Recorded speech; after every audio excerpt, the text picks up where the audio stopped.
अस्सलाम वालेकुम।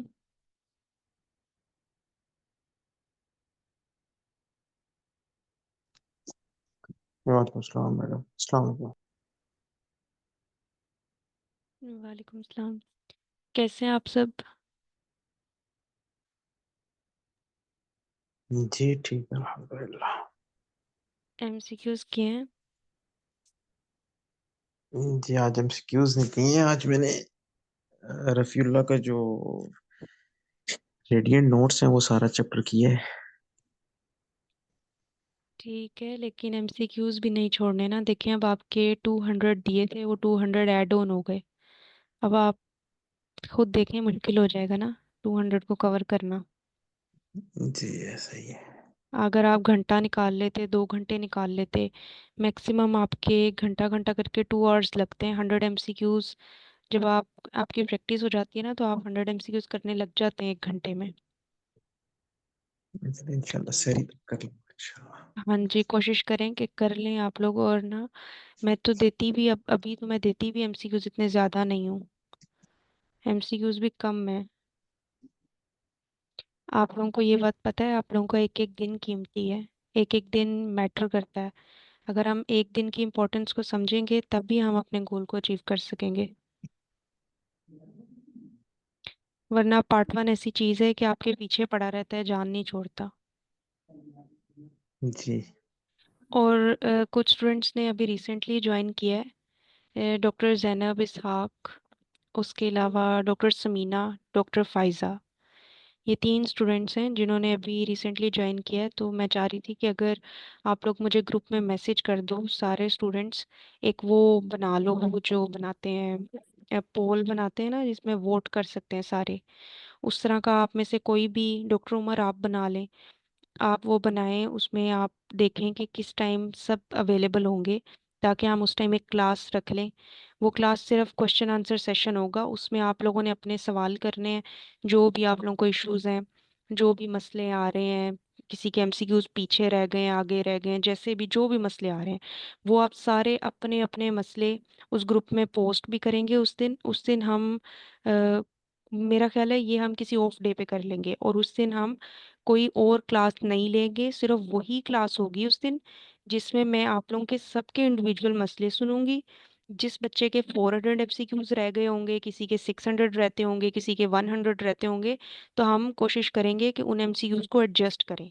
मतलब 200 अगर किसी के रह गए हैं, तो मैं कोशिश करूंगी 20 एमसीक्यू पर डे ऐड कर दूं, ताकि उनको फील ना हो और उनके वो 200 एमसीक्यूज कवर हो जाएं। ठीक है, लेकिन आपने मेरी एक बात याद रखनी है, ऐसा हमेशा नहीं पॉसिबल होगा। ये सिर्फ इनिशियल डेज में पॉसिबल होगा। मैं आप लोगों को बहुत हद तक, एंड जैसे जैसे एग्ज़ाम करीब आता जाएगा ना, फिर मैं आपको बहुत हद तक असिस्ट नहीं कर पाऊंगी। तो इसीलिए मैंने ग्रुप में भी वो पिन किया हुआ है मैसेज, कि मेरे साथ रहें डे 1 से। मैं थ्योरी पढ़ाने में आप लोगों पे मेहनत करती हूँ। आप लोगों को थ्योरी में कोई चीज़ नहीं समझ आती, मुझे वहाँ ही रोका करें कि हमें ये टॉपिक नहीं समझ आया, अगर इसमें से एमसीक्यू आएगा हम अटेम्प्ट नहीं कर पाएंगे, मैं उस पर एक्स्ट्रा क्लास रख दूंगी, उस स्पेसिफिक टॉपिक पे एक्स्ट्रा क्लास रख दूंगी। ठीक है, जैसे अभी मैं कोलोरेक्टल कैंसर पढ़ाऊंगी। आप में से जितने बच्चों को कोलोरेक्टल कैंसर नहीं समझ आएगा, आप लोग मुझे बताएं कि ये टॉपिक हमें नहीं समझ आया बिल्कुल भी, इस टॉपिक पे क्लास दोबारा रखें, या हम इसके एमसीक्यूज अटेम्प्ट नहीं कर पाएंगे। ठीक है, तो थ्योरी तो आप लोगों की मेरे साथ कवर होगी, लेकिन अगर आप एमसीक्यूज में लैग करते रहेंगे, कॉन्टिन्यूसली करते रहेंगे, तो फिर मैं जितना मर्जी उसको कोशिश करूं। आप लोगों ने ना, डॉक्टर उमर आपकी मैं ड्यूटी लगा देती हूँ। मेरा ख्याल है डॉक्टर उमर क्लास में ही नहीं है। नहीं नहीं ठीक है, हम। ठीक है, आपकी मैं ड्यूटी लगा देती हूँ। आपने इस तरह करना है कि हर हर 7 या 8 डेज बाद ना, आपने मुझे ये रिमाइंडर दे देना है कि अब एक क्लास रख लें, जिसमें मैं एवेल्युएट कर सकूँ, आप लोगों को असेस कर सकूँ कि कौन सा स्टूडेंट जो है वो एमसीक्यूज में मेरे साथ चल रहा है। रफ़ीउल्लाह उसने कितनी कर ली है। ठीक है, और रफ़ीउल्लाह और मैंने डबल ए, ये 2 चीज़ें आपकी असेस करनी है। और इंशाल्लाह अब जो नेक्स्ट ऑफ डे आएगा, उस पे मैं वो रिवीजन नोट्स स्कैन करवाऊंगी, और आपने उन रिवीजन नोट्स का भी रट्टा मारना स्टार्ट कर देना है। वो जो रिवीजन नोट्स हैं, वो बेसिकली क्या हैं, वो रिवीजन नोट्स डबल ए जब मैंने की थी, तो डबल ए में से जितने भी एमसीक्यू मुझे मुश्किल लगे थे, जो मुझसे फर्स्ट अटेम्प्ट में नहीं हुए थे, वो मैंने सारे एमसीक्यूज अलहदा लिख दिए हैं, और वो एमसीक्यूज वो हैं जो रफीउल्लाह में नहीं दिए हुए। मेजोरिटी वही हैं जो रफीउल्लाह के अंदर नहीं दिए हुए। तो वो सारे एमसीक्यूज इंपॉर्टेंट भी थे, और मेरा अपना एक्सपीरियंस है, अगर आप लोगों में से किसी ने नवंबर अटेम्प्ट दी होगी तो उसे पता होगा कि वो पेपर कितना मुश्किल आया था। और उसमें भी बच्चों ने निकल के बाहर यही कहा था कि पूल बिल्कुल न्यू है, पूल बिल्कुल न्यू है। लेकिन जब मैंने वो पेपर दिया तो मुझे पता चला कि कितने ज्यादा एमसीक्यू डबल ए में से रिपीट हुए थे। जिस पेपर टू को सब कह रहे थे कि पूल बिल्कुल न्यू था, उनमें से मेजोरिटी एमसीक्यूज तो आपकी डबल ए में दिए हुए थे। ठीक है, जैसे मैंने एक जेनेटिक्स में हमने जो लाइसोसोमल स्टोरेज डिजीजेस थी, ग्लाइकोजन स्टोरेज डिजीजेस थी, हमने उन पर एक्स्ट्रा क्लास एक रखी थी। तो उन स्टोरेज डिजीजेस में से बहुत एमसीक्यूज आए हुए थे, सिंड्रोम्स पे बहुत एमसीक्यूज बने हुए थे। जिन चीज़ों को आपने माइनर समझा हुआ था उन चीज़ों में से एमसीक्यू आए हुए थे। और सीपीएसपी का अब थोड़ा सा चेंज हुआ है, क्योंकि उन्होंने पहले छोटी स्टेम्स में से पेपर छोटी स्टेम पे होता था, अब स्टेम उन्होंने बड़ी कर दी है। लेकिन आपने उसमें क्या चीज ढूंढनी होती है, आपने उसमें वो की वर्ड ढूंढना है जो उस एमसीक्यू का, जैसे गर्ड है ना, गर्ड का बड़ा लंबा सा वो सिनेरियो देंगे, लेकिन अंदर तीन कीवर्ड्स लिखे होंगे या एक कीवर्ड या दो कीवर्ड लिखा होगा जो आपको उस तरफ लेके जाएगा, इस डिजीज की तरफ। तो बड़े सिनेरियो से घबराना नहीं है, एमसीक्यूज की इतनी प्रैक्टिस करनी है कि आपको पेपर आ जाए 200 एमसीक्यूज का, तो आपको कुछ मुश्किल ना लगे। आपको, अगर आपकी तैयारी अच्छी होगी तो आप ये पेपर पास कर जाएंगे, और जितना मुश्किल पेपर आता है उसमें अगर आपकी तैयारी अच्छी हो तो आपके पास होने के चांस उतने ज़्यादा हो जाते हैं। ठीक है, क्योंकि वो मेजोरिटी एमसीक्यूज जो ठीक होते हैं, अच्छी तैयारी के साथ अगर आप जाते हैं तो आप एटलीस्ट इतने एमसीक्यू तो कर ही लेते हैं। फिर अगर 30% 40% एमसीक्यू मुश्किल भी हैं तो उनमें से सीपीएसपी के वो क्राइटेरिया भी तो लगना है ना, जिसमें से एमसीक्यूज निकल जाने हैं जो सबके गलत हैं। तो अगर 40% एमसीक्यूज मुश्किल आ रहे हैं तो उसमें से 30% तो मेजोरिटी नहीं अटेम्प्ट कर पाती। ठीक है, तो मैं हर क्लास से पहले आप लोगों की ये वाली जो है ना काउंसलिंग, ब्रेन वॉशिंग कह लें, काउंसलिंग कह लें, इसको मैं करती रहती हूँ कि आपने साथ साथ चलना है। ठीक है, ये आईफोन के नाम से डॉक्टर फरवा है। मैम, अस्सलाम वालेकुम। वालेकुम सलाम। मैं पहली दफ़ा ये क्लास अटेंड कर रही हूँ। बाकी जी। मुझे तो कैचअप करना पड़ेगा सारे रिकॉर्डिंग्स में से। ठीक है, आप मुझे अपना नाम बताएं। डॉक्टर ज़ैनब इसहाक। ठीक है, हाँ जी बताएं। तो मैम, बस मैं ये पूछ रही थी कि आज जीआईटी पैथो करेंगे, जी। तो थियोरी बुक कौन सी एनोटेट करें आपकी क्लास के साथ? ठीक है, अच्छा इस तरह से है कि आप लोगों को जब भी मैं क्लास देती हूँ तो मैंने आपको बताया कि मैं आपको मुश्किल थ्योरी की तरफ नहीं लेके जाऊंगी, मैं मुश्किल बुक्स में आपको नहीं उलझाऊंगी। आप लोगों ने बुक करनी है फास्टेड, लेकिन जो मैं पढ़ा रही होती हूँ वो सारा फास्टेड में से नहीं होता। जो चीज़ फास्ट एड में नहीं दी होती वो मैं आपको कह दूंगी साथ ही कि आप वो फास्ट एड में ऐड कर लें। मैंने बेसिकली पढ़ा है बीआरएस, बीआरएस से भी मैंने पढ़ा है, मैंने रॉबिन्स स्टैंडर्ड जो मेरी बुक के नोट्स थे मैंने वो भी फॉलो किए हैं। मैं आपके साथ वो नोट्स शेयर कर दूंगी, लेकिन उसकी ज़रूरत नहीं है उन नोट्स को इतना डिटेल में पढ़ने की, क्योंकि उन्हीं नोट्स को मैंने साथ खोला होता है जब मैं क्लास ले रही होती हूँ। जो कोई एक्स्ट्रा चीज़ होती है जो फास्ट एड में नहीं लिखी होती वो मैं बताती हूँ कि आप ये लिख लें। तो मैं फास्ट एड से पढ़ाती हूँ, लेकिन हमारा सोल जो कंटेंट होता है वो सारा फास्ट एड से नहीं होता। उसमें मेजोरिटी जो है वो स्टैंडर्ड बुक से एडिशन होती है, जैसे एम्ब्रियोलॉजी, जैसे जैसे हम सिस्टम वाइज करते जाएंगे तो वो सारी एम्ब्रियो हमारी फास्ट एड से नहीं होगी। मैंने जीआईटी एम्ब्रियो स्टूडेंट्स को पता है फास्ट एड से नहीं करवाई। इसी तरह एनेटमी हमने शॉर्ट स्नेल से की है, एनेटमी का भी कंप्लीट नहीं हुआ लेक्चर। मैं एनेटमी की एक और क्लास रखूंगी जिसमें मैं उस लेक्चर को भी समराइज करूंगी, और मैं कोशिश करूंगी कि मैं शॉर्ट स्नेल से स्लाइड बना लूँ एनेटमी के लेक्चर की। और उसके बाद हम उसमें वो blood supply, lymphatic drainage, Venus drainage हमारी रहती है वो भी कंप्लीट करेंगे। उसके अलावा जो माइनर्स हैं वो मैं आपको यही कहूँगी कि माइनर्स आपने एमसीक्यूज प्लस रफीउल्ला, माइनर्स के लिए भूल जाएं कि आपने थ्योरी करनी है। हाँ, कुछ कुछ टॉपिक्स में थ्योरी के आपको करवाऊंगी, जैसे माइक्रोबायोलॉजी है उसकी मैं थ्योरी करवाऊंगी, उसके नोट्स भी शेयर करूंगी। लेकिन मेरी इस बात को याद कर लें कि माइनर्स में आपने रफीउल्ला का रट्टा एंड एमसीक्यूज प्रैक्टिस, रफीउल्ला का रट्टा एंड एमसीक्यूज प्रैक्टिस, माइनर्स आपके कवर हो जाएंगे इसी से। जो मेजर सब्जेक्ट्स हैं उसकी थ्योरी को समझें। फास्ट एड अपनी एक बुक रख लें, फास्ट एड का जो रीसेंट एडिशन है वो ले लें, जो एक्स्ट्रा बात लेक्चर में बताऊं उसको उसके ऊपर नोट कर लिया करें। कि इस फास्ट एड में ये नहीं दी हुई। एनेटमी के लिए शॉर्ट स्नेल लें, शॉर्ट स्नेल से ही पढ़नी है एनेटमी, भूल जाएं कि आपने एनेटमी फास्ट एड से पढ़नी है। अपनी शॉर्ट स्नेल की बुक बाय करें, परचेज करें। जो भी सिस्टम वाइज एनेटमी पढ़ा रही हूँ शॉर्ट स्नेल में बहुत अच्छे से लिखा हुआ है और टू दी पॉइंट लिखा हुआ है, और सीपीएसपी वहां से लाइंस उठाता है एनेटमी की।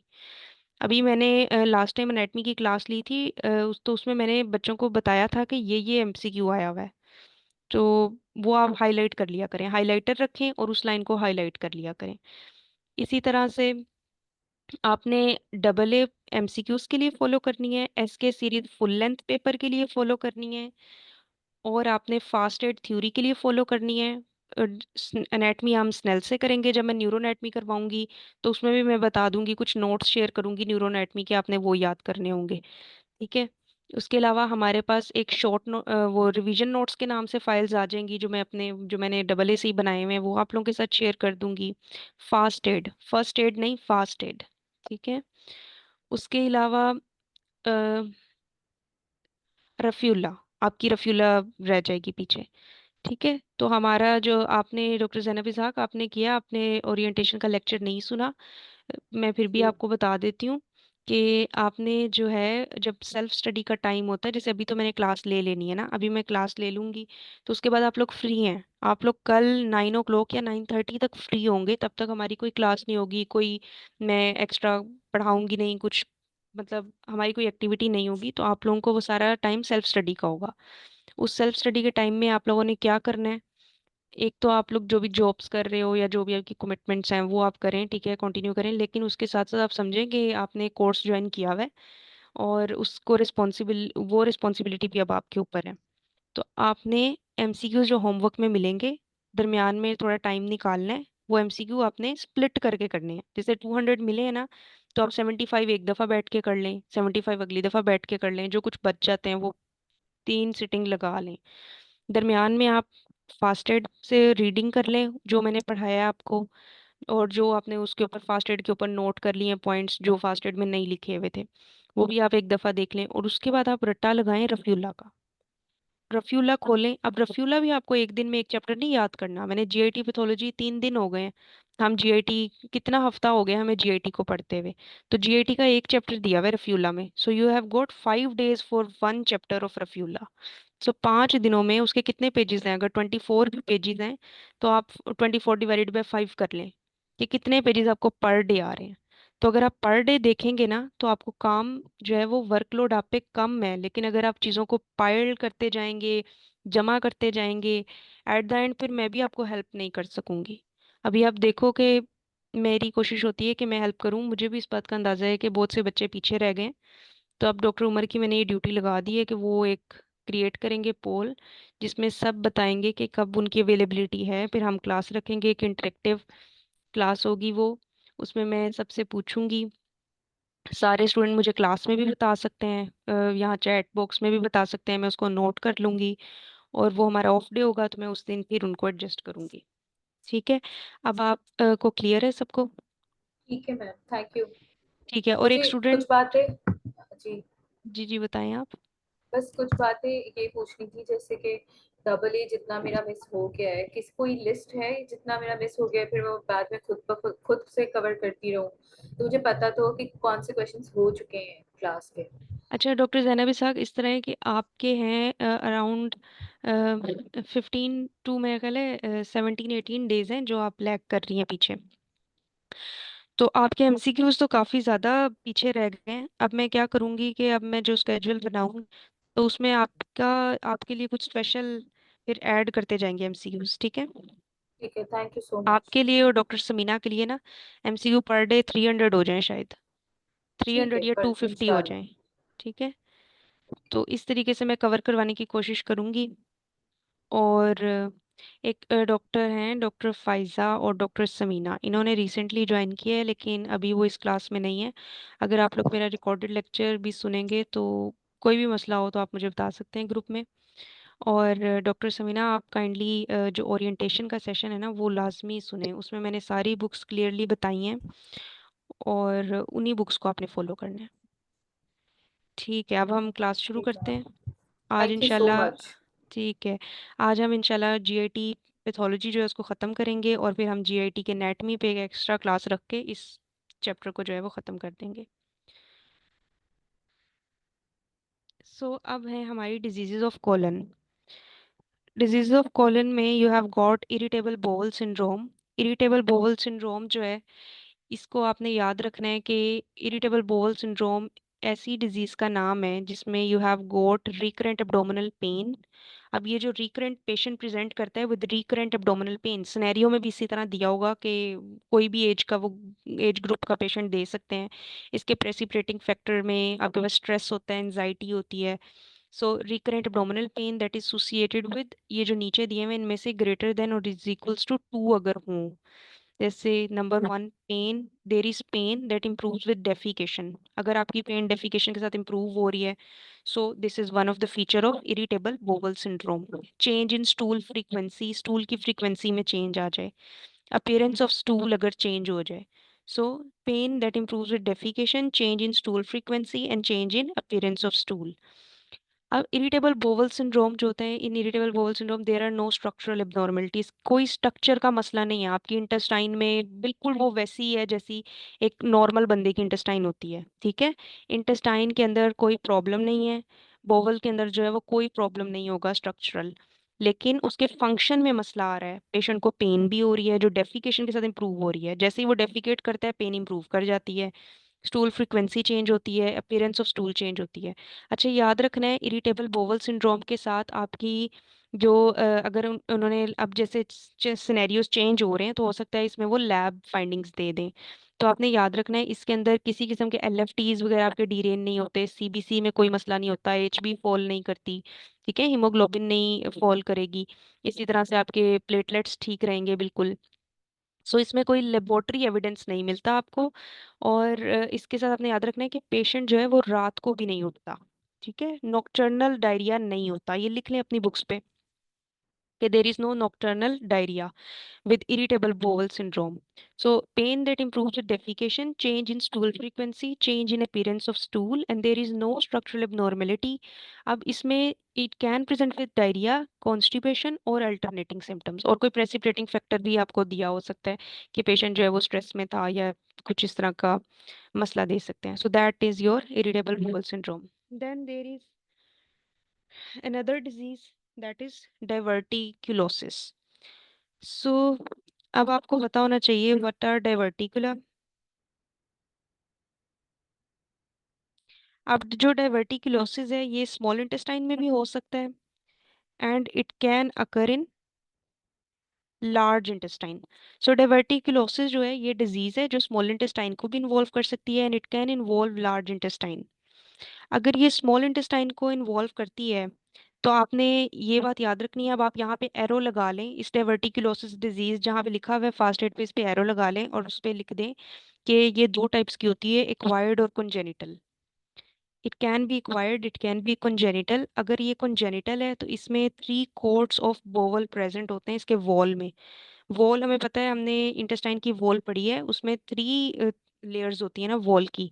तो इसी तरह अगर कंजेनिटल डाइवर्टिकुलम बना हुआ है तो उसकी तीनों वॉल्स होंगी, 3 वॉल्स होंगी उस डाइवर्टिकुलम की। जैसे एग्जांपल है कंजेनिटल डाइवर्टिकुलम की मीकल्स डाइवर्टिकुलम, जो हमने पढ़ा है आइलियम के अंदर होता है, टर्मिनल आइलियम में।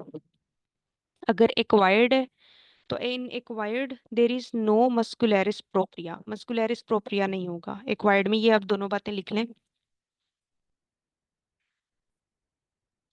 सो यहाँ पे लिखा हुआ है true diverticulum all 3 gut layers are present, जैसे मेकल्स और डाइवर्टिकुलम और स्यूडो डाइवर्टिकुलम जिसमें ओनली म्यूकोजा और सब म्यूकोजा होता है, there is no muscularis propria. तो यहाँ पे उन्होंने लिख भी दिया है कि स्पेशली मस्कुलरिस जो प्रोप्रिया है ना, यहाँ पे इस पॉइंट में आप लिख लेंगे मस्कुलरिस प्रोप्रिया नहीं होता।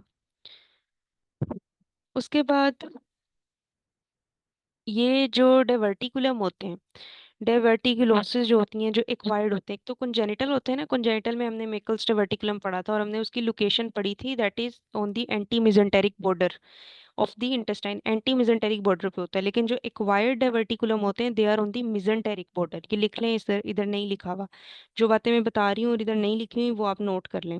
सो they are on the mesenteric side of the bowel. और मोस्ट कॉमन लोकेशन जो एक्वायर्ड डाइवर्टिकुलम की होती है ये जेजुनम होती है। Jejunum is the most common location of acquired diverticulum. और स्पेशली यहाँ पे क्या होता है, एक्वायर्ड डाइवर्टिकुलम में आपका म्यूकोजा या सब म्यूकोजा हर्निएट करता है ना। सो सब म्यूकोजा और म्यूकोजा की हर्निएशन उस पॉइंट पे होती है जहाँ से ब्लड वेसल्स एंटर होती हैं।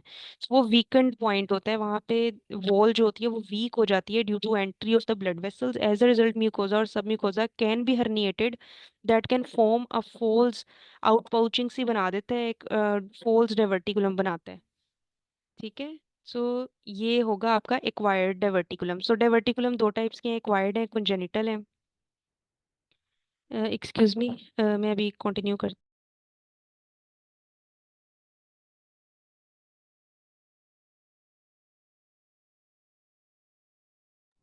कोई बता सकता है मैम ने कौन से पॉइंट्स बोला था लिखने को? मेरे पेज नहीं मिल रहा था, अभी जस्ट मिला है।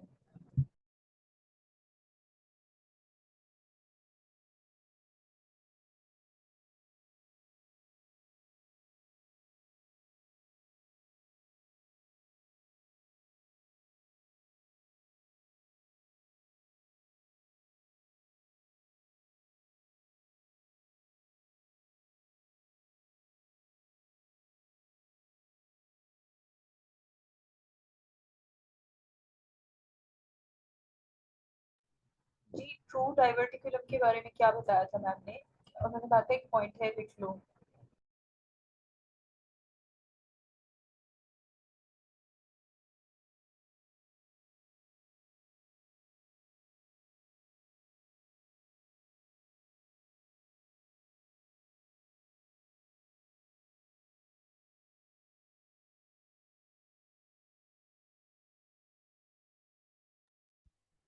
सो हमने डाइवर्टिकुलम पढ़े कि डाइवर्टिकुलम दो टाइप्स के होते हैं। Diverticulum can occur in small intestine और it can occur in large intestine. So they are of two types. They can be acquired और कंजेनिटल डाइवर्टिकुलम। एक्वायर्ड और कंजेनिटल डाइवर्टिकुलम दोनों में हमने डिफरेंस देख लिया है। डिफरेंस ये है कि जो एक्वायर्ड डाइवर्टिकुलम है उसके अंदर मस्कुलरिस प्रोप्रिया नहीं होगा। ठीक है।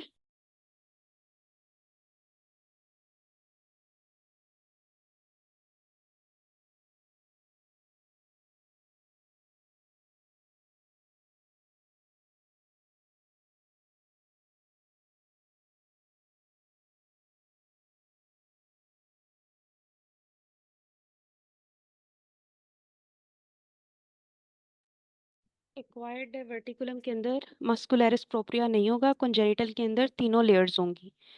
और जो डाइवर्टिकुलम होते हैं एक्वायर्ड, स्पेशली कंजेनिटल में तो आपने मिकल्स डाइवर्टिकुलम की एग्जांपल देख ली। जो एक्वायर्ड होता है मिकल्स की, अगर आपसे लोकेशन पूछी जाए, that is on the anti mesenteric side of the bowel. इसी तरह से डाइवर्टिकुलम जो एक्वायर्ड है इसकी मिजेंटेरिक साइड पे होता है ये। और एक्वायर्ड की कॉमन लोकेशन क्या है? Common location of acquired is jejunum.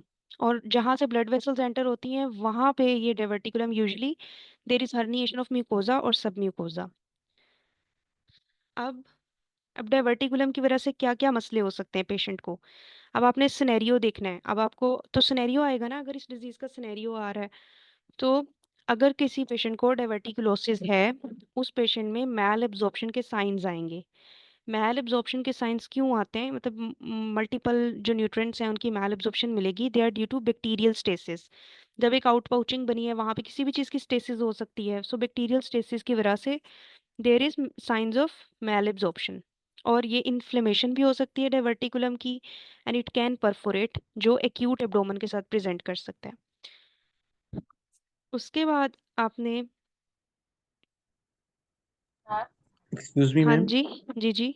आपने जेजुनम कहा मोस्ट कॉमन लोकेशन। जी अब यहाँ पे most frequently involve sigmoid colon लिखा हुआ है। ठीक है, मैंने अभी आपको जो लोकेशन बताई है that is of small intestine diverticulum. जो लार्ज इंटेस्टाइन डाइवर्टिकुलम है उनकी most common location is sigmoid colon. ठीक है, ये ओके। दोनों आपने याद रखने हैं। डाइवर्टि यहाँ इस बुक में नहीं लिखा हुआ, फास्ट एड ने लिखा नहीं हुआ, मैंने आपको बेले एंड लव से डाइवर्टिकुलोसिस पढ़ाया है। ठीक है, मैंने बेले एंड लव से चीज़ें ऐड ऑन की हैं। ये सर्जरी का टॉपिक है, ये मेडिसिन के अंदर नहीं है। तो आपने डाइवर्टिकुलोसिस जो है उसमें याद रखना है दो types. Diverticulosis can occur in small intestine, it can occur in large intestine. Two types की होती है, एक्वायर्ड होती है, कंजेनिटल होती है। कॉन्जेनिटल में मेकल्स डाइवर्टिकुलम की एग्जांपल बता दी है, उसमें रूल ऑफ टू आपको आना चाहिए और आपको बताना चाहिए उसकी लोकेशन क्या है, that is anti mesenteric border of the bowel. जबकि एक्वायर्ड जो होते हैं ये म्यूकोजा या सब म्यूकोजा हर्निएशन की वजह से होते हैं at the point where blood vessels enter, और वो वीक हो जाती है जिसकी वजह से म्यूकोजा सब म्यूकोजा हर्निएट करता है, और इसमें there is no muscularis propria, इसमें सिर्फ म्यूकोजा होगा या सब म्यूकोजा होगा। उसके अलावा डाइवर्टिकुलोसिस जो होगा उसमें आपने स्मॉल इंटेस्टाइन डाइवर्टिकुलोसिस की most common location is jejunum, और यहाँ इसके आगे ब्रैकेट में लिख लें कि लार्ज इंटेस्टाइन डाइवर्टिकुलम की most common location is sigmoid colon. इसी तरह से अगर आपको थोड़ा सा कंजेनिटल डाइवर्टिकुलोसिस के बारे में बताऊं तो कंजेनिटल में मिकल्स डाइवर्टिकुलम इज एन एग्जांपल, और इस पे एमसीक्यू अगर आएगा तो उसमें आपने लगाना है answer persistent, it is persistent remnant of वाइटलो intestinal duct. वाइटलो intestinal duct का ये रेमिनेंट होता है परसिस्टेंट रेमिनेंट, और anti mesenteric side of ileum पे होता है। इसमें तीनों लेयर्स होती हैं बोवल वॉल की, इसकी अपनी ब्लड सप्लाई होती है, it has its own blood supply. और मिकल्स डाइवर्टिकुलम में क्या क्या मसले हो सकते हैं, it can get inflamed, it can become obstructed, obstruction और इन्फ्लेमेशन हो सकती है। It follows the rule of two, 2% patients में होता है, 2 इंचेस लॉन्ग होता है, that is about 5 centimetre, it is 2 feet from the ileocaecal valve, और इसमें दो टाइप के टिश्यूज होते हैं, या गैस्ट्रिक होता है या पेंक्रियाटिक होता है। तो इसीलिए ये ब्लीड कर सकता है, क्योंकि अगर गैस्ट्रिक टिश्यू है तो वहाँ अल्सरेशन हो सकती है और अल्सर फिर ब्लीड करता है। 20% केसेस में जो मीकल्स रेवर्टिकुलम का म्यूकोजा होता है ये either it contains heterotrophic epithelium of gastric, colonic और पेंक्रियाटिक टाइप, और इसकी वजह से पेशेंट जो है उनको पेप्टिक अल्सर डिजीज, मैंने आपको बता दिया कि अल्सर बन सकता है, पेप्टिक अल्सर डिजीज हो सकती है। अब अगर मिकल्स डाइवर्टिकुलम भी है किसी पेशेंट को तो आपको सिनेरियो में वो हेमरेज की साथ भी पेप्टिक अल्सर डिजीज के साथ भी दे सकते हैं। इसी तरह से अगर डाइवर्टिकुलाइटिस हो गया है तो अपेंडिसाइटिस लाइक पेन भी हो सकती है। तो आपने डाइवर्टिकुलाइटिस में एक चीज अपनी बुक्स पे लिख लें, diverticulitis can mimic appendicitis, appendicitis की तरह की पिक्चर हो सकती है इसकी। उसके अलावा इसमें क्रॉनिक अल्सरेशन हो सकती है, इंटेस्टिनल ऑब्स्ट्रक्शन हो सकती है, या परफोरेशन हो सकती है। अच्छा, इसके बारे में एक बहुत इंपॉर्टेंट पॉइंट है मिकल्स डाइवर्टिकुलम के बारे में, अगर during the course of abdominal surgery Meckel's diverticulum मिल जाए, एब्डोमेन की सर्जरी कर रहे हैं और आपको मिकल्स डाइवर्टिकुलम मिल गया है, तो इसको सेफली छोड़ा जा सकता है, provided that it has wide mouth, इसका माउथ बड़ा है, and it is not thickened, ये थिकंड नहीं है और इसका माउथ बड़ा है, तो आप इसको सेफली छोड़ सकते हो। लेकिन हम इसको सेफली क्यों छोड़ देते हैं, क्योंकि अगर इसका माउथ बड़ा है और इसकी वॉल थिकन नहीं है और फिर भी हम उसकी सर्जरी कर दें तो देर इज रिस्क स्ट्रक्चर बन जाए और हेटरोट्रोपिक टिश्यू पीछे रह जाए, मतलब पूरा इसका टिश्यू जो है ना एक्सरसाइज करना इट इज वेरी डिफिकल्ट, तो देर इज अगेन रिस्क कि आप स्ट्रक्चर बना देंगे या कुछ रेजिडुअल हेटरोट्रोफिक टिश्यू जो है वो पीछे रह जाएगा। So whenever there is doubt, अगर आपको शक है कि, तो फिर आप it can be resected and suturing the defect at its base. अगर आपको शक है कि इसका माउथ भी थोड़ा नैरो है और इसकी वॉल भी थिकन्ड हुई हुई है, तब आप इसको रिसेक्ट कर सकते हैं और इसकी जो बेस है उसको आपने सुचर करना है, डिफेक्ट को रिसेक्ट करने के बाद डिफेक्ट को बेस पे सुचर कर देना है। अगर तो इसकी बेस इंड्यूरेटेड है, और फिर आपने इसमें बेस अगर इंड्यूरेटेड हो जाए तो साथ में स्मॉल बोवल की रिसेक्शन भी करनी होती है, ठीक है। तो आपको मिकल्स डाइवर्टिकुलम के बारे में मैं थोड़ा सा रिपीट कर देती हूँ, अगर during abdominal surgery Meckel's diverticulum encounter हो जाए, इसका वाइड माउथ हो और इसकी वॉल थिकंड ना हो, तो it can be safely left behind. लेकिन अगर आप देखें कि इसका माउथ वाइडन नहीं है और वॉल थिक हो गई है, तो आप इसको रिसेक्ट कर सकते हैं। रिसेक्ट करके इसकी बेस पे सुचर्स लगाने होते हैं। अगर आपको लगे कि बेस इंड्यूरेटेड है तो आप थोड़ी सी स्मॉल बोवल का सेगमेंट भी साथ रिसेक्ट कर देते हैं। तो ये 3 सिनेरियोज है। पहला सिनेरियो है कि आपने देखा वाइड माउथ है, मीकल वर्टिकुलम सर्जरी करते हुए किसी और चीज की सर्जरी कर रहे थे, मिल गया, वाइड माउथ है, थिकंड नहीं है, छोड़ दें ऐसे ही, क्योंकि there is risk of stricture formation, या फिर आप हेटरोट्रोपिक टिश्यू पीछे छोड़ देंगे जो इसके अंदर मौजूद होते हैं। इसी तरह से अगर आपको लग रहा है कि नहीं वाइड माउथ नहीं है, थिकंड भी है, तो आप इसको रिसेक्ट कर दें और इसकी बेस पे सुचर्स लगा दें। अगर आपको लग रहा है कि अब जो है इसकी बेस भी इंड्यूरेटेड है, तो फिर आपने स्मॉल बोवल का थोड़ा सा सेगमेंट भी साथ निकालना होता है। तो अब एक और देर इज अनदर टर्म, ये भी आप अपनी बुक्स पे लिख लें, that is Littre's hernia. Littre's hernia क्या होता है? It is finding of Meckel's diverticulum in inguinal और फेमोरल हर्निया। इनग्वाइनल या फेमोरल हर्निया के अंदर अगर आपको मिकल्स diverticulum मिल जाए तो आप उसको क्या कहते हो? उसको कहते हो लिटर्स हर्निया। ठीक है, लिटर्स हर्निया याद कर लें, this is finding of Meckel's diverticulum in inguinal और फेमोरल हर्निया। उसके बाद there is large bowel diverticulosis. Large bowel diverticulosis जो होती है, 75% large bowel divert left side पे होती है, और frequently it is found in sigmoid colon. Sigmoid colon में होती है। अब लार्ज बोवल डाइवर्टिकुलोसिस आपसे आपको बहुत दफा एमसीक्यू में पूछी जाती है। सो लार्ज बोवल डाइवर्टिकुलोसिस में आपने दो बातें याद रखनी है। बूढ़ों की बीमारी है, बूढ़े लोगों को होगी, 70 years ऑफ एज में होती है यूजुअली। ठीक है, पहले इसके बारे में बात लिखें कि ये 70 years ऑफ एज में यूजुअली होती है, लेफ्ट साइड ऑफ कॉलन में कॉमन होती है, स्पेशली सिग्मोइड कॉलन में। उसके बाद ये रिफाइंड डाइट के साथ आती है। जो वेस्टर्न वेस्टर्न लोग होते हैं ना, वो यूजुअली रिफाइंड डाइट लेते हैं। तो रिफाइंड डाइट जिसमें फाइबर डेफिशिएंट होता है, refined diet deficient in fibre, या जो एक्सेसिव रेड मीट ले रहे होते हैं, जो ओबीस पेशेंट्स होते हैं, स्मोकर होते हैं, एजिंग के साथ भी इस डाइवर्टिकुलोसिस हो जाता है, और अगर इंट्राल्यूमिनल प्रेशर इंक्रीज हो रहा है तब भी हर्निएशन हो जाती है। सो अब आपने याद रखना है कि large bowel diverticulosis, large bowel diverticulosis में आपको दो बातें आनी चाहिए। Age 70 years of age scenario में आएगी, और रिफाइंड डाइट, वेस्टर्न डाइट जो फाइबर डेफिशिएंट होगी उसका देंगे। सो प्रेजेंट पेशेंट कैसे करता है? अगर तो पेशेंट को डाइवर्टिकुलाइटिस हुआ हुआ, इन्फ्लेमेशन हो गई है उसकी, तो पेशेंट परसिस्टेंट पेन के साथ आएगा जो लेफ्ट आइलिक फोसा में होती है। So left iliac fossa pain, right iliac fossa में पेंडिसाइटिस की पेन होती है, और डाइवर्टिकुलाइटिस की लेफ्ट आइलिक फोसा में पेन होगी। उसके अलावा पेशेंट जो है, ये पेशेंट जो होते हैं डाइवर्टिकुलाइटिस के, इनमें फिस्चुला भी बन जाते हैं। फिस्चुला कौन सा बनता है? यूजुअली कोलोविजाइकल फिस्चुला बनता है कॉलन से ब्लैडर के साथ। Colovesical is colon to bladder. So colovesical fistula बन जाएगा, इनमें यूटीआईज होना शुरू हो जाते हैं, और न्यूमाचूरिया होते हैं। न्यूमाचूरिया का मतलब होता है यूरिन में फ्लैटस पास होता है। व्हाट इज फ्लैटस, ये आप लोगों को पता है। ठीक है, सो गैस जो है वो यूरिन के अंदर पास हो रही होती है, फीकल मैटर आ रहा होता है यूरिन में। सो कोलोविजाइकल फिस्टुला आपका बन जाता है इन डाइवर्टिकुलोसिस। उसके बाद डाइवर्ट, अब यहाँ से आप देख लें, जो भी एक्स्ट्रा चीज़ें थी वो मैंने आपको बता दी हैं। लेफ्ट साइडेड अपेंडिसाइटिस के साथ भी ये मिमिक होता है। हाँ, उसके बाद नेक्स्ट डिजीज है, हाँ जी। अ, आपने मेंशन किया कि Meckel's diverticulum can present with peptic ulcer disease. हाँ जी, तो वो इसलिए होगा बिकॉज मैकल्स में गैस्ट्रिक टिश्यू होता है तो वो भी एसिड सिक्रीट करेगा, ऐसा कुछ है? हाँ जी, हाँ जी, बिल्कुल ऐसे ही है, तो क्योंकि वो इसकी गैस्ट्रिक वजह से म्यूकोजा है। हाँ, गैस्ट्रिक म्यूकोजा है ना, तो गैस्ट्रिक म्यूकोजा जो है वो फिर आपका peptic ulcer disease gastric mucosa में ही होती है। ओके, तो सही है। Thank you. ठीक है, अब उसके बाद नेक्स्ट डिजीज इज हर्शस्प्रंग डिजीज। तो हर्शस्प्रंग डिजीज के ऊपर एमसीक्यू हमने कल देखा था, जब पैथोलॉजी जीआईटी के मैंने कुछ एमसीक्यूज करवाए थे। So what is Hirschsprung disease? In Hirschsprung disease, there is congenital absence of intramural ganglion cells.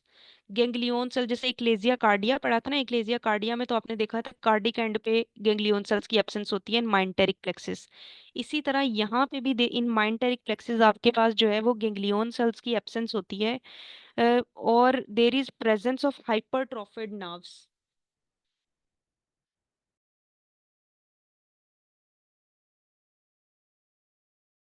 And there is presence of hypertrophied nerves जो डिस्टल लार्ज बोवल के अंदर मिलती हैं। सो आपने दो बातें क्या याद रखनी है हर्शस्प्रंग डिजीज के अंदर? कॉन्जेनिटल एब्सेंस होती है गैंग्लियन सेल्स की, और हाइपरट्रोफिड नर्व्स की प्रेजेंस होती है डिस्टल लार्ज बोवल में।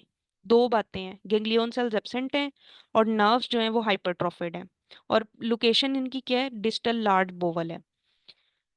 इसमें जो भी अफेक्टेड गट होगी वो स्पेजम में होती है। गैंग्लियन सेल्स का काम क्या होता है? Ganglion cells are inhibitory cells, ये कॉन्ट्रैक्शन को इनहिबिट करते हैं। जब गैंग्लियन सेल्स ये एब्सेंट होंगे तो उसकी वजह से क्या होगा? कॉन्ट्रैक्शन इनहिबिट नहीं होगी, और जो गट का अफेक्टेड सेगमेंट होगा वो स्पेजम में चला जाएगा। सो डिस्टल गट में अगर गैंग्लियन सेल्स नहीं है, उसके अलावा हाइपरट्रोफिड नर्व्स पड़ी हुई हैं और वो एरिया स्पेजम में गया हुआ है, so that is your Hirschsprung disease and this is congenital disease.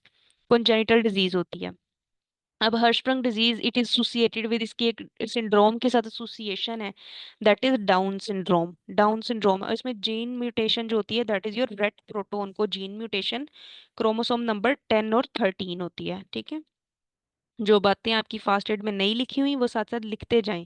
Chromosome number 10 13 नहीं लिखा हुआ, रेट प्रोटोन को जीन म्यूटेशन है इसके अंदर। उसके बाद क्या होता है, इसमें अगर आप देखेंगे तो एक ट्रांजिशन जोन बन जाता है। There is a transition zone between aganglionic and ganglionic segment.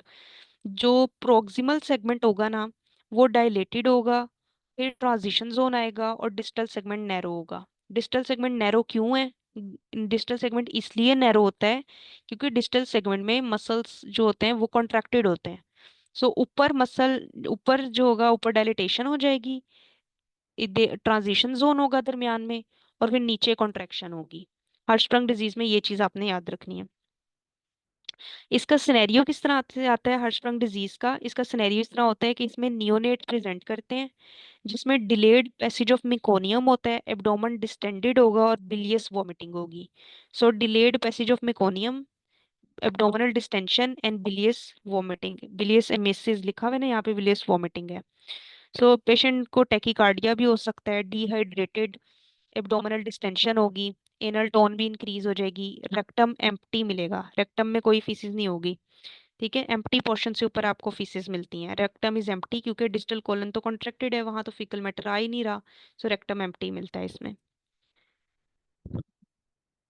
और इसकी ट्रीटमेंट जो है वो आपने याद रखना है, रिसेक्शन ही होती है। इसके डिफरेंट प्रोसीजर्स होते हैं, अगर वो बड़ी डिटेल में करें तो उसके उनके 3 नाम हैं, डुहामेल, सोएब और स्वेंसन।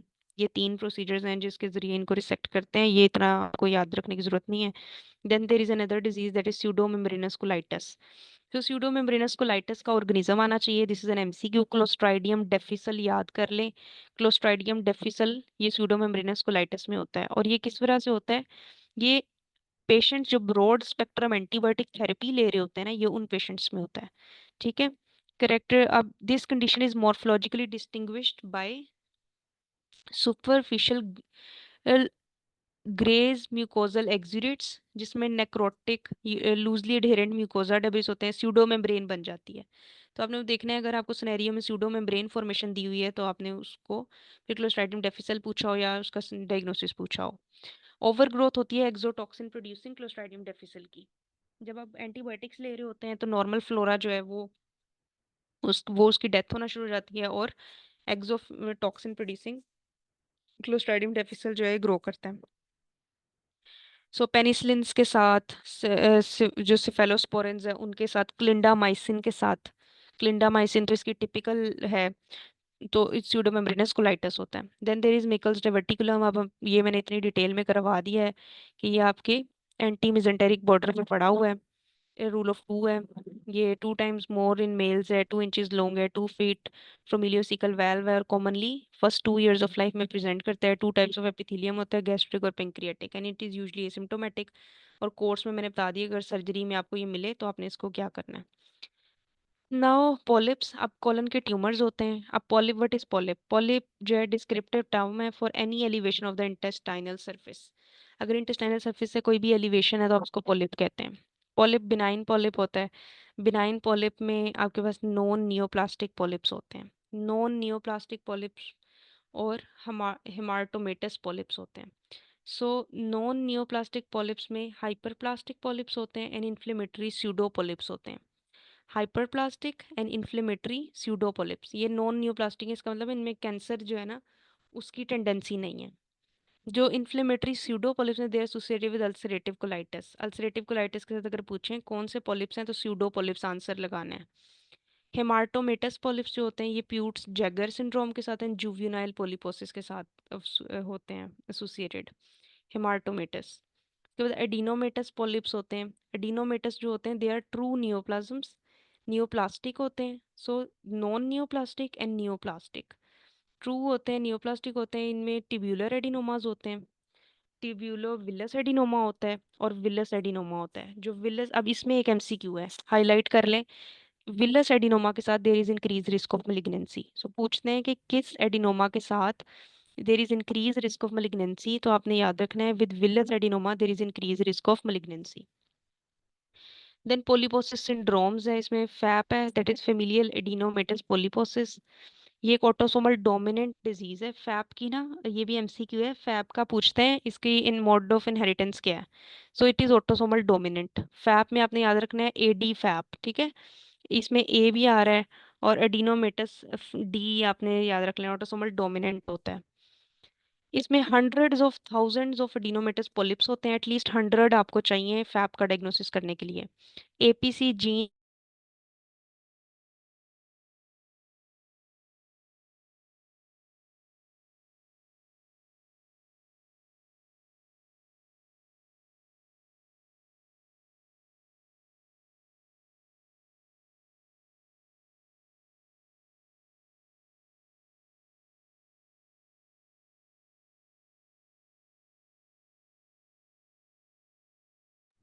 आवाज आ रही है सबको?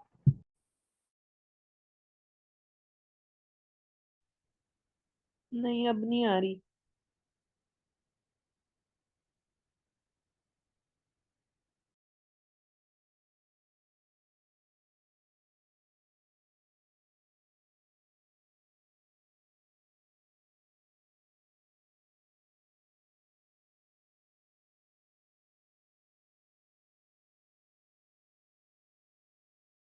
तो गार्डनर सिंड्रोम में आपने क्या 3 चीजें याद रखनी है।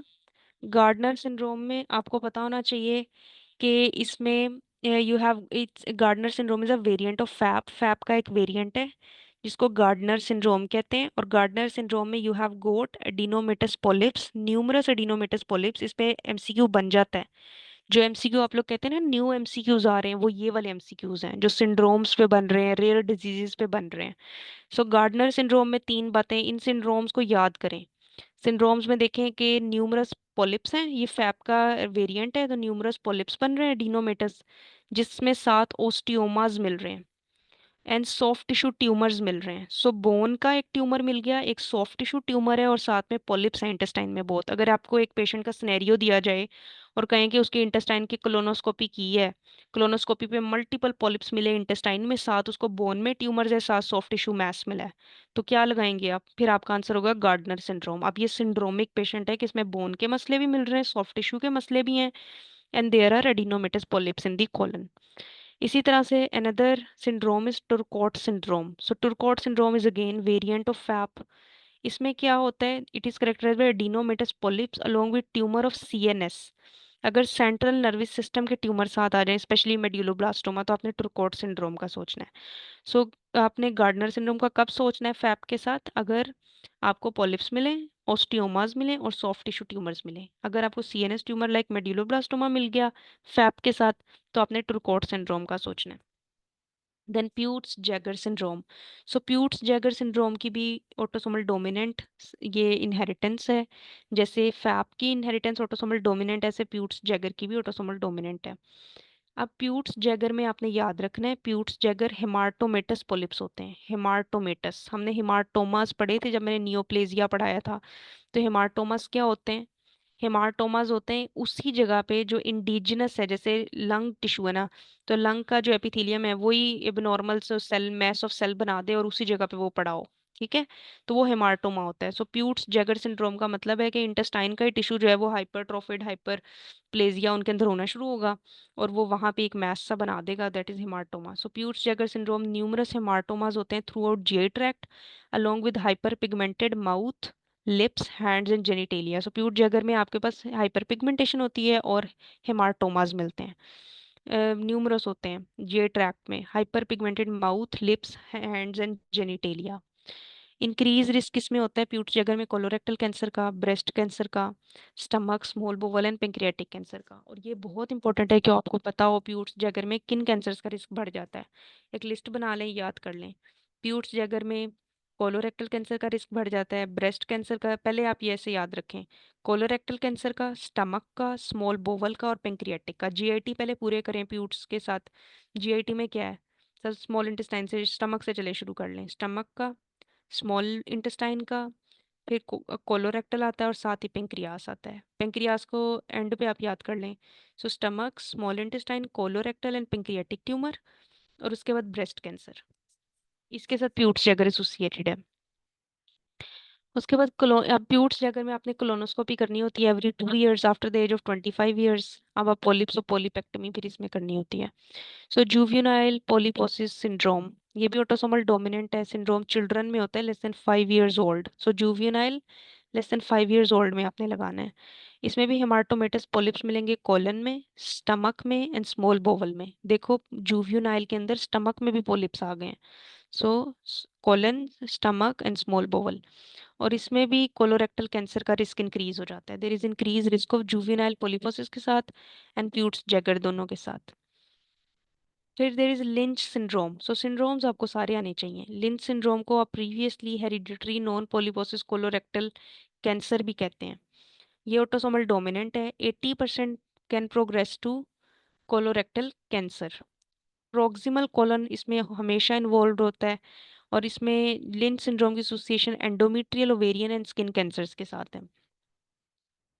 अब इसमें आपके पास 3-2-1 रूल है। यूजली 3 रिलेटिव्स होंगे with lynch syndrome associated cancer across 2 generations and one of whom must be diagnosed before age 50 years। तो ये 3-2-1 रूल आपने याद रखना है फॉर लिंच सिंड्रोम। अब उसके बाद है मिजेंटेरिक इस्कीमिया। अभी तक आप लोगों को समझ आ गया यहाँ तक जितना मैंने पढ़ाया है?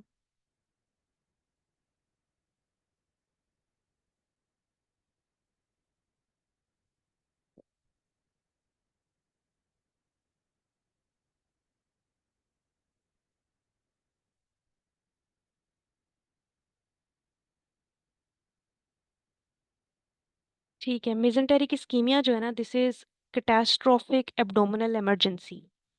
ये एक बहुत खतरनाक मसला है। ठीक है, एब्डोमिनल इमरजेंसी है जिसमें there is sudden interruption to intestinal blood flow. Intestine के ब्लड फ्लो में सडन इंटरप्शन होती है जिसकी वजह से there is bowel infarction and death. इसमें एमसीक्यू क्या है? इसमें एमसीक्यू ये है, you should know that in mesenteric ischaemia superior mesenteric vessel is the culprit. जो इन्वॉल्व्ड वेसल है that is your superior mesenteric vessel. और ये या तो इसमें एम्बोलस आ जाता है, एम्बोलिज्म होती है, या फिर इसमें थ्रोम्बस होता है। सो एम्बोलाइजेशन स्लैश थ्रोम्बस। अब डक्ट जो है वो गेंग्रीनस हो जाती है। और गेंग्रीनस, ये चीज़ बहुत इंपॉर्टेंट है, आपको पता हो कहाँ से कहाँ तक डक्ट गेंग्रीनस होती है। ड्यूडिनम से शुरू होके डक्ट मिड ट्रांसवर्स कोलन तक गेंग्रीनस हो जाती है, क्योंकि यही वो टेरिटरी है जो सप्लाई होती है बाय सुपीरियर मेसेंटेरिक वेसल। तो सुपीरियर मेसेंटेरिक वेसल ड्यूडिनम से लेके मिड ट्रांसवर्स कॉलन तक सप्लाई करता है। वहां तक आपकी डक्ट गेंग्रीनस हो जाएगी, जो बोवल है वो गेंग्रीनस हो जाएगा। सो ये आप मेसेंटेरिक इस्कीमिया में होता है। अब मेसेंटेरिक इस्कीमिया में जो एम्बोलस आता है, एम्बोलाई आता है, वो कहाँ कहाँ से आ सकता है? 40 to 50% केसेस में this embolus come from the left atrium due to atrial fibrillation. Left atrium से आता है, एट्रियल फिब्रिलेशन अगर हो तो वहां से आ जाता है। लेफ्ट वेंट्रिकल से आ सकता है। वेजिटेशन अगर माइट्रल और एयोटिक वाल्व पे हैं तो आप देखें सारे मसले लेफ्ट साइड के हैं। लेफ्ट साइड पे लेफ्ट एट्रियम से, फिर लेफ्ट वेंट्रिकल से, फिर माइट्रल और एयोटिक वाल्व जो वो भी लेफ्ट साइड पे हैं, फिर एथेरोस्क्लेरोटिक प्लाक है। अब mesenteric ischaemia it can be acute, mesenteric ischaemia can be chronic.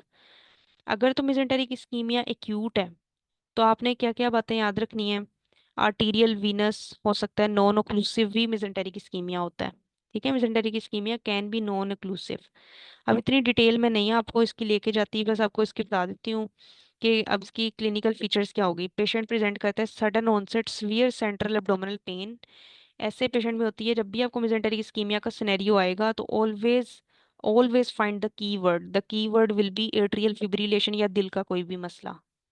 क्योंकि आपको पता है एम्बोलस की सोर्स भी तो देंगे ना वो, तो एम्बोलस आया कहाँ से? तो वो आपको इस तरह देंगे कि there is sudden onset of severe central abdominal pain in a patient with atrial fibrillation और एथेरोस्क्लेरोसिस। तो इस तरह आएगा मेसेंटेरिक इस्कीमिया का सिनेरियो। आपने फिर इसमें रेड करंट जेली स्टूल्स भी इसकी आपने याद रखने हैं, मिजेंटरी इस्कीमिया में आते हैं।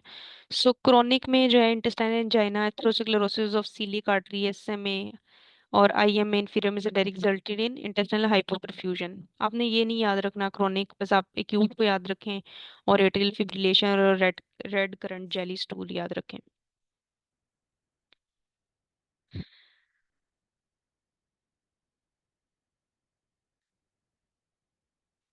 Then you have got your colorectal carcinoma.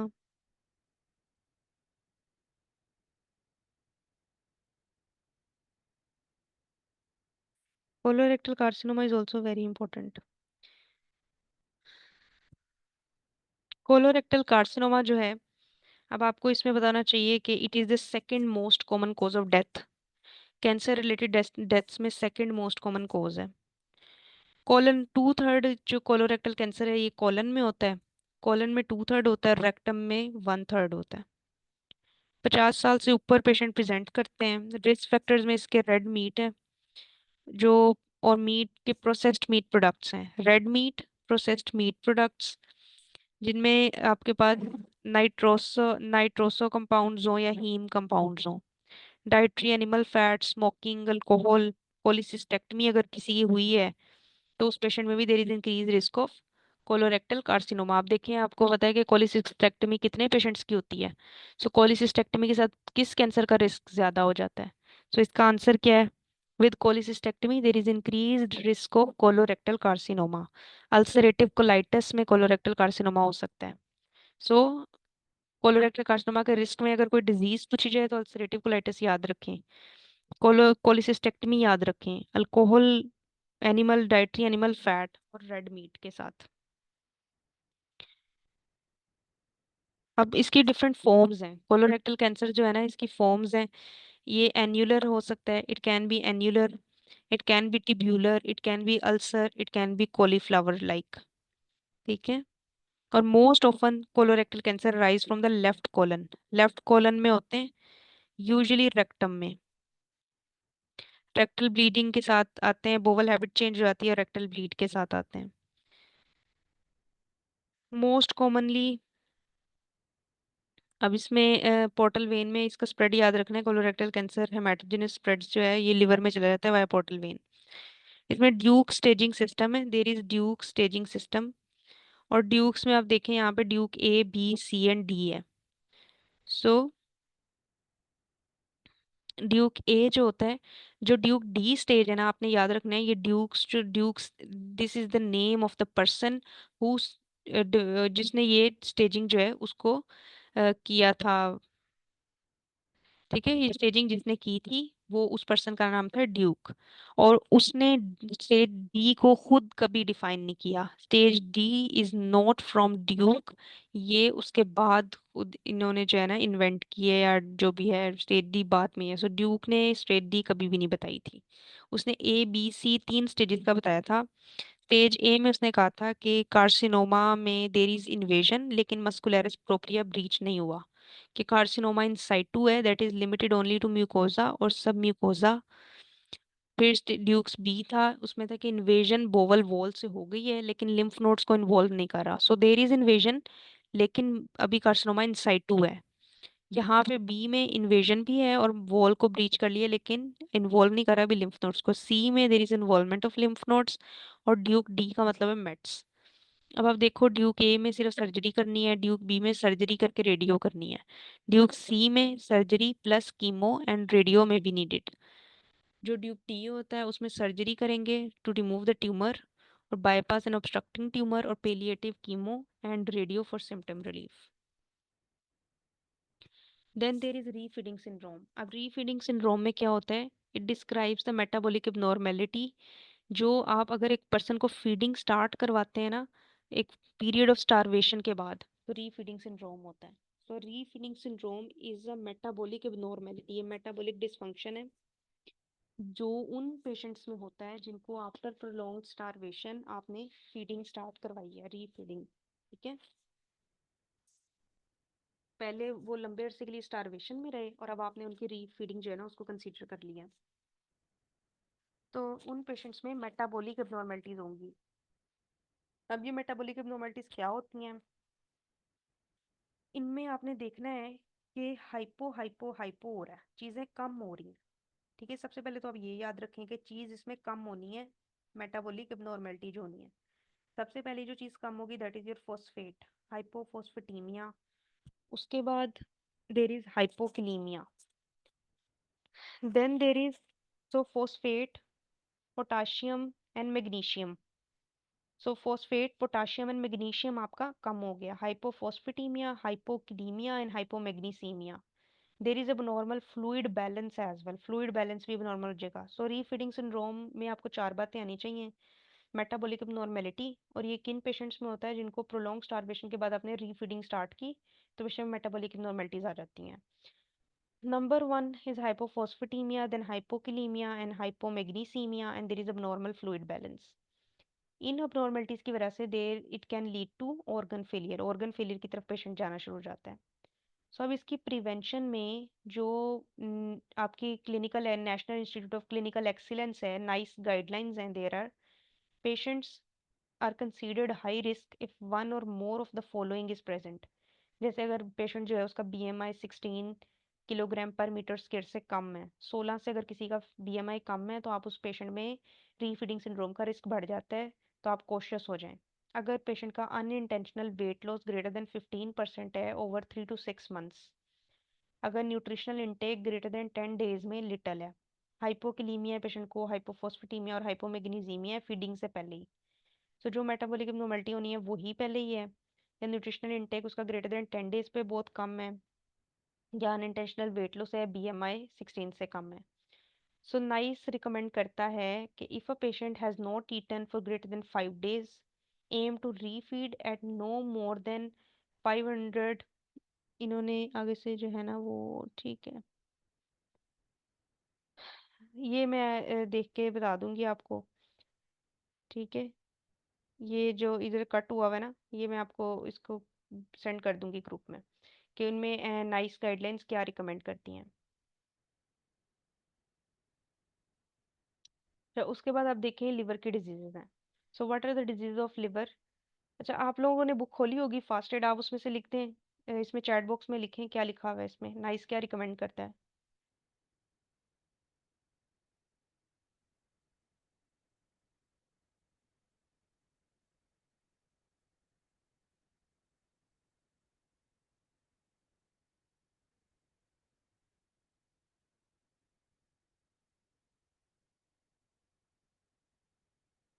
आधे स्टूडेंट तो बोर हो जाते हैं, वो क्लास लीव कर देते हैं।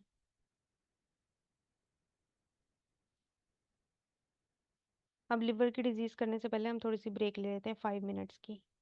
तब तक आप नाइस गाइडलाइंस का बताएं कि नाइस जब अपनी बुक खोलें उसमें से मुझे बताएं कि वो क्या रिकमेंड करता है।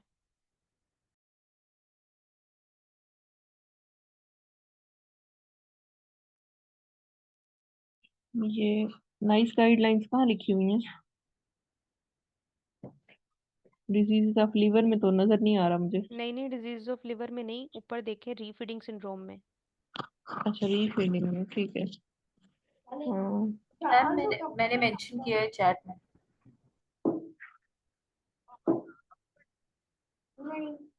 एम टू, ठीक है, more than 50% requirements for the first 2 days, ठीक है, ठीक है, नो मोर देन, कि ठीक है, नो मतलब मोर देन 50% से ज्यादा ना दी जाए अगले 2 दिन तक। ठीक है। फिर अब 10:40 पे हम स्टार्ट करते हैं दोबारा। मम्मा मैंने भाई कमा दिया। मैम अभी फिनिश कर देंगे क्या पैथोलॉजी? आज लास्ट है हाँ जी हाँ जी, आज पैथोलॉजी फिनिश हो जाएगी इंशाल्लाह। और फिर रेस्पो शुरू होएगा कल से। कल से मैंने स्केड्यूल शेयर किया है, आप वो स्केड्यूल देखें, कल सेल फिजियोलॉजी का लेक्चर होगा। अच्छा अच्छा, मैं देखती हूँ। तो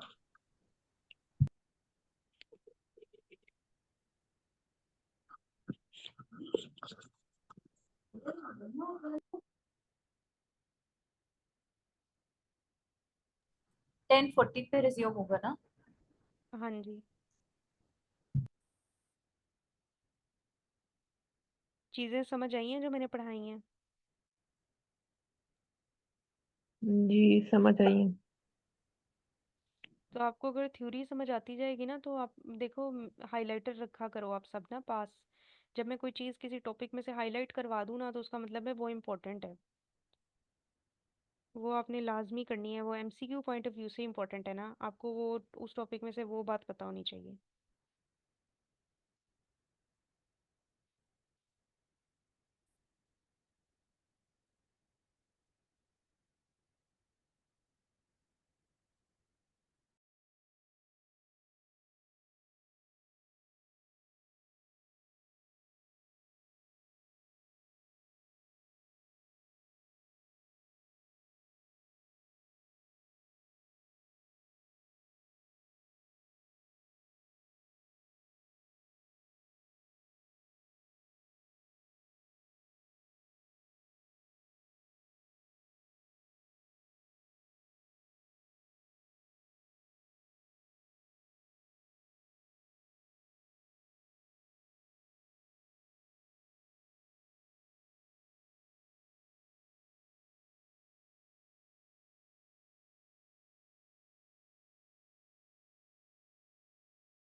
ठीक है, अब स्टार्ट करते हैं आगे। लिवर डिजीजेस को जल्दी जल्दी करते हैं। अब आप देखें कि लिवर डिजीज में क्या है। लिवर डिजीज में there is jaundice. What is jaundice? It refers to yellow discolouration of skin, sclera and mucus membrane. अब इसको हाईलाइट करें एमसीक्यू इसमें जॉन्डिस में जो पूछते हैं, it usually detectable when plasma bilirubin exceeds 3 milligram पर डेसीलीटर। सो अगर आपके बिलीरुबिन 3 मिलीग्राम पर डेसीलीटर से ज़्यादा हो जाए तब ये एविडेंट होता है क्लिनिकली, तब डिटेक्ट कर सकते हैं। सो अनकॉन्जुगेटेड हाइपरबिलीरुबिनीमिया होता है। There is hepatocellular and conjugated hyperbilirubinaemia. So unconjugated hyperbilirubinaemia जो है, इसमें आपको पता होना चाहिए देयर आर टू टाइप्स। इसकी दो टाइप्स हैं। अनकॉन्जुगेटेड बिलीरुबिन कौन सी होती है लिवर में? This unconjugated bilirubin is known as indirect bilirubin as well. ये वो बिलीरुबिन है जिसने अभी लिवर में जाना है और लिवर में जाके इसकी कॉन्जुगेशन होती है। ठीक है, कॉन्जुगेशन होती है और ग्लूक्रोनाइल ट्रांसफरेज जो होता है ना, ग्लूक्रोनिक एसिड ऐड हो जाता है विद बिलीरुबिन। इस this process known as conjugation that happens in the liver, और ये इसको वाटर सोल्यूबल बना रहा होता है। ठीक है, अब इस कॉन्जुगेशन से पहले अगर बिलीरुबिन देखें तो वो अनकॉन्जुगेटेड होती है, दैट इज इनडायरेक्ट। सो अगर आपका इनडायरेक्ट बिलीरुबिन ज़्यादा होना शुरू हो जाए या अनकॉन्जुगेटेड बिलीरुबिन ज़्यादा होना शुरू हो जाए तो उसको आप अनकॉन्जुगेटेड हाइपरबिलीरुबिनीमिया कहते हैं। अब ये दो टाइप का हो सकता है। या तो बिलीरुबिन जो है ये ब्रेकडाउन प्रोडक्ट किसका है? हीमोग्लोबिन का। हीमोग्लोबिन का ब्रेकडाउन प्रोडक्ट इज बिलीरुबिन। जब मैंने आपको ऊपर हीमोग्लोबिन पढ़ाई थी, बिलीरुबिन पढ़ाई थी, उसमें आपने देखा था हीमोग्लोबिन रेटिकुलो एंडोथेलियल सिस्टम में हीमोग्लोबिन का ब्रोकन डाउन होता है बिलीवर्डिन में, फिर बिलीरुबिन होती है। फिर ये बिलीरुबिन जो है लिवर में चली जाती है, वहाँ पे इसकी कॉन्जुगेशन होती है, फिर ये यूरोबिलिन बनती है, कुछ यूरिन में एक्सक्रीट होती है, कुछ इंटेस्टाइन में जाती है जिसमें से रीसर्कुलेट होती है, और रीसर्कुलेट होने के अलावा स्टर्कोबिलिन बनती है जो फीसिस के अंदर जाती है। सो ये हिमोलिटिक जॉन्डिस या कंजेनिटल नॉन हिमोलिटिक जॉन्डिस हो सकता है। हिमोलिसिस हो, ब्लड के अंदर हीमोग्लोबिन होता है ना, तो ब्लड सेल्स जब हीमोग्लोबिन टूटेगा, हिमोलिटिक जॉन्डिस हिमोलिसिस की वजह से। सो hemolytic jaundice में there is increased production of unconjugated bilirubin from hemolysis। अब सिकल सेल एनीमिया हो गया, अनकॉन्जुगेटेड हाइपरबिलीरुबिनीमिया होगा उसमें, hereditary spherocytosis, haemolytic disease of newborn. तो कंजेनिटल नॉन हिमोलिटिक अनीमिया भी होते हैं जो अनकॉन्जुगेटेड हाइपरबिलीरुबिनीमिया करते हैं। इसमें अपने सिंड्रोम्स याद रखने हैं, Crigler Najjar syndrome 1, 2 and Gilbert syndrome. So Gilbert syndrome पे तो बड़ी दफ़ा एमसीक्यू आता है। आपने एक Crigler Najjar and Gilbert syndrome याद रखने हैं अनकॉन्जुगेटेड हाइपरबिलीरुबिनीमिया में। सो अनकॉन्जुगेटेड हाइपरबिलीरुबिनीमिया को याद करने का तरीका क्या है? It can be haemolytic and it can be congenital non haemolytic. तो नॉन हिमोलिटिक होगा तो कॉन्जेनिटल लगा देना है, और haemolytic haemolytic sickle cell anaemia के साथ हो सकता है, या हेरिडिटरी स्फीरोसाइटोसिस है, या पेशेंट को हिमोलिटिक डिजीज ऑफ न्यूबॉर्न है। इसी तरह से जो कंजेनिटल नॉन हिमोलिटिक हैं उनमें क्रिगलर नजार सिंड्रोम है, क्रिग 1 और 2, और गिलबर्ट है। आप क्रिगलर नजार में देखें ऑटोसोमल रिसेसिव डिसऑर्डर है, क्रिगलर नजार टाइप 1, टाइप 2 ऑटोसोमल डोमिनेंट है, और गिलबर्ट भी ऑटोसोमल डोमिनेंट है। यूडीपी ग्लूक्रोनोसाइल ट्रांसफेरेज जो एंजाइम है जिसमें ग्लूक्रोनिडेशन करने का प्रोसेस करना है, कॉन्जुगेशन का प्रोसेस, वो एब्सेंट है। इसकी वजह से it can lead to kernicterus. Kernicterus का क्या मतलब है? कर्निक्टरस का मतलब है कि बिलीरुबिन जो है वो that is the toxic product, it can accumulate in the basal ganglia. Patient के बेसल गेंगलिया में accumulate हो जाती है which is part of your brain. अब ब्रेन का वो पार्ट है, जब बेसल गेंगलिया में बिलीरुबिन accumulate हो जाएगी तो पेशेंट बिकम टॉक्सिक। क्या होगा कि सेंसोरियम अल्टर हो जाएगा, एक्स्ट्रा पैरामिडल साइन सिम्टम्स आना शुरू हो जाएंगे सारे पेशेंट को। बिलीरुबिन एक्स्ट्रा पैरामिडल सिस्टम का है ना, जिसमें आपके मूवमेंट्स जो हैं वो स्लगिश हो जाएंगी, इनिशिएशन और मॉड्यूलेशन ऑफ मूवमेंट का मसला आएगा। पेशेंट जैसे पार्किंसंस डिजीज के अंदर होते हैं ना, वो सारे मसले आना शुरू होंगे। फिर क्रिगलर नजार सिंड्रोम टाइप 2 जो है दैट इज ऑटोसोमल डोमिनेंट, इसमें यूडीपी ग्लूक्रोनोसाइल डिक्रीज होती है, 1 में एब्सेंट है, 2 में डिक्रीज है। इसमें माइल्ड जॉन्डिस है, कर्निक्टरस नहीं होगा, आपने ओरल फिनोबार्बिटल देनी है इसमें। गिलबर्ट सिंड्रोम में ये याद रख लो, oral phenobarbital is a treatment of Crigler Najjar syndrome 2। Gilbert syndrome is autosomal dominant, इसमें भी डिक्रीज होती है और ये अडल्ट्स में होता है। ये कंजेनिटल है, ये एडल्ट्स में हो रहा है, और occur in adults in response to alcohol, fasting and strenuous exercise. ये बहुत इंपॉर्टेंट है। अगर एक पेशेंट ने स्ट्रेनस एक्सरसाइज की है सिंड्रोम में, गिलबर्ट में दे सकते हैं कि पेशेंट जो है उसमें अनकॉन्जुगेटेड हाइपरबिलीरुबिनीमिया हो गया स्ट्रेनस एक्सरसाइज के बाद या फास्टिंग या अल्कोहल के बाद, तो गिलबर्ट लगाना है। Hepatocellular jaundice, it is due to inability of liver to transport bilirubin into bile as a consequence of parenchymal liver disease. So mixed hyperbilirubinemia इसकी causes होती हैं. इसमें आपके पास both unconjugated bilirubin and conjugated bilirubin दोनों increase हो जाती हैं. So in hepatocellular jaundice you have increased unconjugated and conjugated bilirubin both. Viral hepatitis की बात करें तो ALT ज़्यादा रेज होगा एज कम्पेयर टू AST, और mild elevation ALP and GGT की होती है. अल्कोहलिक हेपेटाइटिस की बात करें, ये याद करना है आपने, ये इंपॉर्टेंट है. वायरल और अल्कोहलिक का, अगर अल्कोहलिक की बात करें AST ज़्यादा रेज होता है एज कम्पेयर टू ALT, और ALP और GGT की माइल्ड एलिवेशन होती है. उसके बाद you got conjugated hyperbilirubinaemia, that is cholestatic obstructive jaundice. So अब इसमें दो बातें हैं. कॉन्जुगेटेड जो हाइपरबिलिरुबिनीमिया है उसमें आपके पास पहली चीज़ है कि intra hepatic bile flow decrease हो गया है या फिर decrease extra hepatic bile flow है. तो जो कॉन्जुगेटेड कोलिस्टेसिस का मतलब है कि रेजिस्टेंस आ गई है बाइल के फ्लो में. जब बाइल का फ्लो रेजिस्टेंट होगा तो आपकी कॉन्जुगेटेड हाइपरबिलिरुबिनीमिया होगा, कॉन्जुगेटेड बिलिरुबिन का लेवल रेज हो जाएगा. अब इसमें इंट्राहेपेटिक बाइल फ्लो डिक्रीज हो रहा है. इन बाइल में जो लिवर है हमने देखा था उसमें बाइल के नैलिक्यूलाई होते हैं. So intrahepatic bile flow is decreased और डिक्रीज्ड एक्स्ट्राहेपेटिक बाइल फ्लो. अगर इंट्राहेपेटिक की बात करें तो प्राइमरी बिलियरी सिरोसिस हो सकता है, ऑटोइम्यून हेपेटाइटिस हो सकता है, और कॉन्जेनिटल हाइपरबिलिरुबिनीमिया हो सकता है. ठीक है. कॉन्जुगेटेड हाइपरबिलिरुबिनीमिया के टाइप्स हैं different. So primary biliary cirrhosis, autoimmune, इनका रट्टा लगा लें इन कॉजेज का. इंट्राहेपेटिक बाइल फ्लो डिक्रीज होगा प्राइमरी बिलियरी सिरोसिस में, ऑटोइम्यून हेपेटाइटिस में. अगर आपका इंट्राहेपेटिक जो बिलियरी चैनल्स हैं उनका मसला आ रहा है, that is your primary biliary cirrhosis. दूसरा मसला क्या है? Autoimmune hepatitis, it can lead to cholestatic jaundice.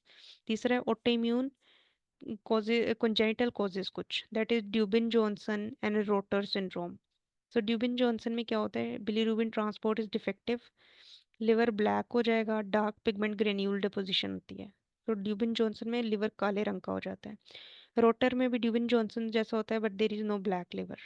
Extra hepatic bile flow अगर डिक्रीज हो जाता है, किसमें होगा? कार्सिनोमा हेड ऑफ पेंक्रियास हो, अगर बिलियरी स्ट्रक्चर्स हो, या कोलिडोकोलिथियसिस हो.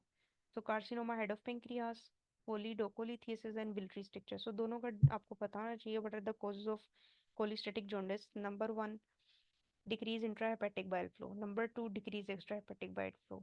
किन कंडीशन में intrahepatic bile flow is decreased? Autoimmune hepatitis में, प्राइमरी बिलियरी सिरोसिस में, congenital syndrome, Dubin Johnson and Rotor's. इसी तरह से ड्यूबिन जॉनसन में क्या होता है? जो डिफेक्टिव ट्रांसपोर्ट होती है बिलिरुबिन की और ब्लैक लिवर हो जाता है. रोटर में there is no black liver, बस ट्रांसपोर्ट इज डिफेक्टिव. फिर जो आपके एक्स्ट्रा हेपेटिक में, उसमें आपका हेड ऑफ पेंक्रियास का carcinoma, choledocholithiasis and biliary structures. हाँ, हाँ जी, ड्यूबिन जॉनसन और रोटर सिंड्रोम के क्वेश्चंस किस तरह के आते हैं? ये भी मैं आपको शेयर करती हूँ. ड्यूबिन जॉनसन पे तो आपको क्वेश्चन आता है ना, ये आपने इसी तरह से उन्होंने कोलिस्टेसिस की दी होगी सारी. ठीक है, कोलिस्टेसिस का दिया होगा और कोलिस्टेसिस में और कोई कोज नहीं दी होगी आपको. प्राइमरी बिलियरी सिरोसिस भी नहीं देंगे, ऑटोइम्यून भी नहीं देंगे, और बच्चे के अंदर दे देंगे. ठीक है, चाइल्ड के अंदर दे देंगे, और बिलीरुबिन ट्रांसपोर्ट का थोड़ा जिक्र कर देंगे. लिवर अगर ब्लैक है उसकी थोड़ी पिक्चर दे देंगे, प्रूराइटिस दे देंगे. ठीक है, और कोई कोज नहीं दी होगी आपको, सिर्फ ड्यूबिन जॉनसन लिखा होगा. सिंड्रोम अगर पूछना है तो फिर आपने उसमें ड्यूबिन जॉनसन लगाना है. इसको आपने पहचानना है कि बिलीरुबिन कौन सी दी हुई है.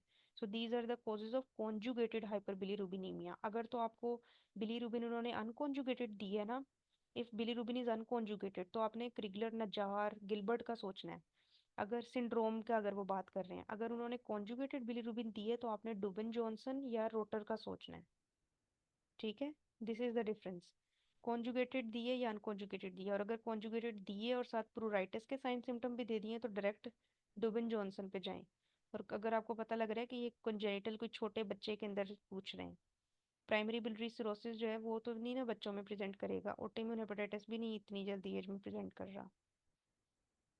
फिर जो जॉन्डिस की लैब फाइंडिंग्स क्या होती है? एएसटी माइटोकॉन्ड्रिया में होता है, एएलटी साइटोसोल में है. एएलटी जो है ना, इसीलिए ये वायरल हेपेटाइटिस का मार्कर है, क्योंकि एएलटी जो है ये हेपेटोसाइट्स में होता है, और एएसटी जो है ये भी इनमें ही है but it is in the mitochondria.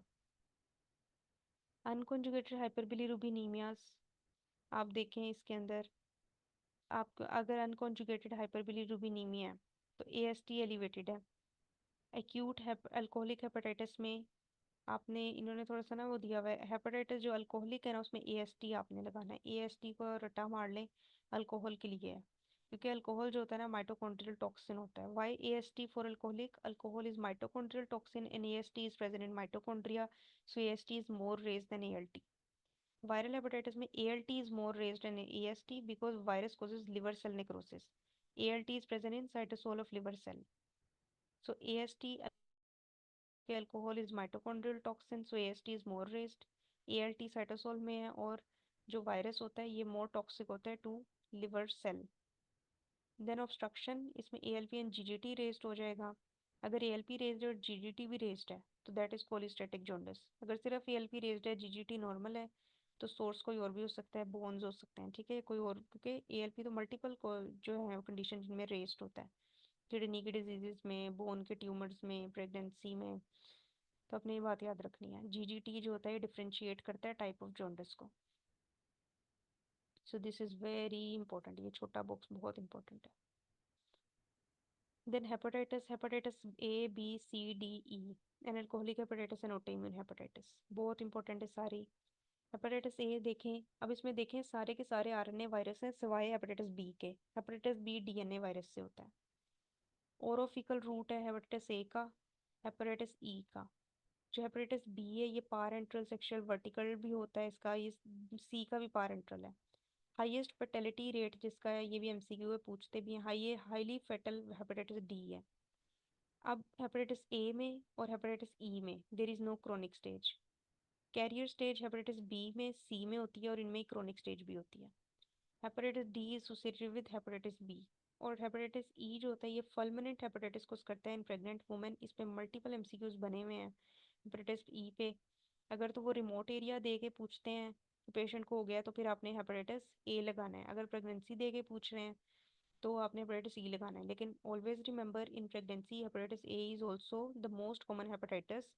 But अगर उन्होंने पूछा हो कि कौन सा बहुत फेटल है विद प्रेगनेंसी, तो hepatitis E is the answer. Hepatocellular carcinoma नहीं होता ए के साथ, ई के साथ भी नहीं है। और जो डी है इसके, ये तो IV ड्रग यूजर्स में यूजली होता है। Hepatocellular carcinoma major association hepatitis B के साथ है और सी के साथ होता है। अब ये आपने याद रखना है एसोसिएशंस। हेपेटाइटिस बी की जो होती है पोलियोआर्थराइटिस नोडोसा, एप्लेस्टिक एनीमिया, और ये बी सेल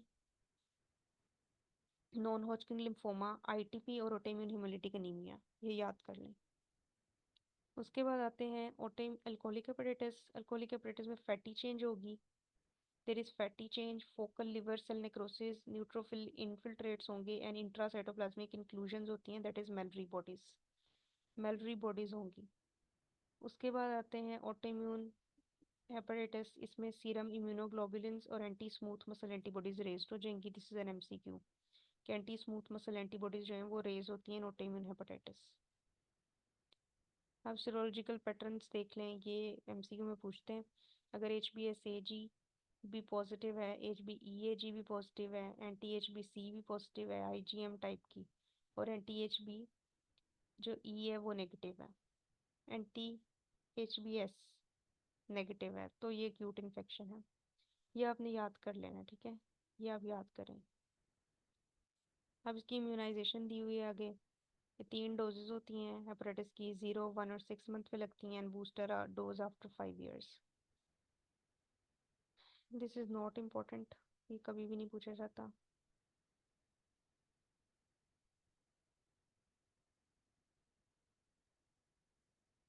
उसके बाद non alcoholic fatty liver disease and alcoholic fatty liver disease है, नैश भी इसको कहते हैं।